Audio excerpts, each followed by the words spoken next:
Hi, welcome to today's Brew at 2. I'm Josh Fallows, I'm 18 years old and I'm a member of the youth here at Christ Church. And the mug I've got today for my brew is this one here. This is a cup I got playing golf last year, and golf has been a big part of my life. I started playing when I was 9 years old with my dad. My dad's always played, and since then, for the last 9 or 10 years, I've played golf as much as I possibly can. And through that, I've been able to spend a lot of time with my dad, which I've really enjoyed, and been able to travel to lots of different places around the country and meet and play with lots of different people of all kind of nationalities. And it was golf that took me to the sixth form that I've been at for the last 2 years, where I've met people from all over the world and been able to have some fantastic conversations with lots of different people, as well as being in part of different golf teams and making friends there and getting to know people and have some really interesting conversations. But one of the things that makes golf such an interesting sport is the mental challenge that comes with it. And the mental challenge is certainly something I've experienced. Last year I struggled with it myself, and it can be a very psychologically demanding sport, because unlike other sports, you're out there on your own on a golf course for up to 4 or 5 hours, and that can be a long time to try and stay focused and concentrated. And particularly if like me, I'm always wanting to play well and do my best and shoot the best score I possibly can.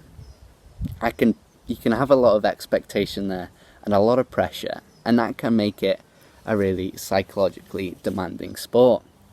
So I've always had a lot of admiration for the people who do make a career out, a successful career as a golfer, and have overcome this mental challenge. And one of those people is a person called Payne Stewart, and he was a golfer through the 80s and 90s, and he was a committed Christian. And in 1999, he won the US Open, which is one of the the major events in the golfing calendar, and this is possibly the pinnacle of his golfing career.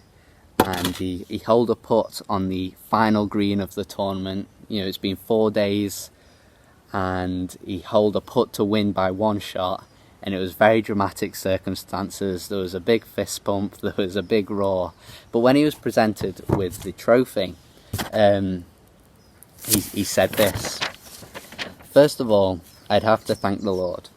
If it wasn't for the faith I had in him, I wouldn't have been able to have the faith I had in myself out on the golf course today." And so I have a lot of admiration for Payne, because not only for what he's achieved in golf, but also because of the courage he had there to talk about his faith in front of an audience of millions of people. But also I feel like I can relate to Payne, because with golf the key is always trying to keep things in perspective, which when you're wanting to do well, it's very difficult. Often the better you want to play, the worse it actually goes. And trying to keep a perspective that it is just a game and that there are more important things can be difficult. But Payne here, gets it spot on, that it's his belief in Jesus that allows him to play freely, and he knows that there is nothing that can be more important than that.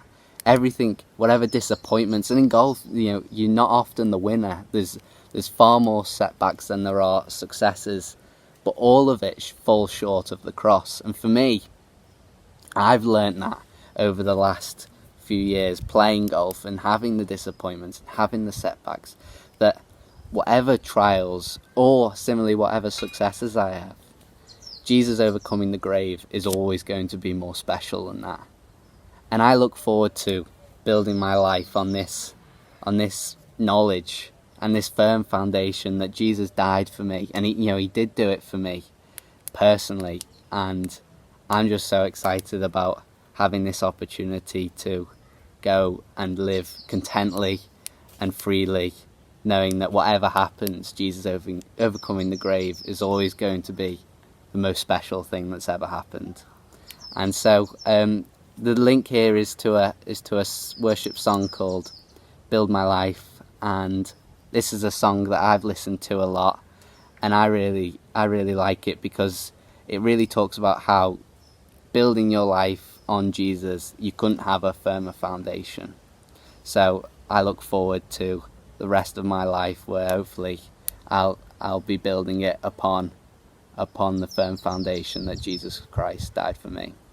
So there we go. But thank you very much for listening to me, and I hope I didn't bore you too much, but hopefully we'll see you soon.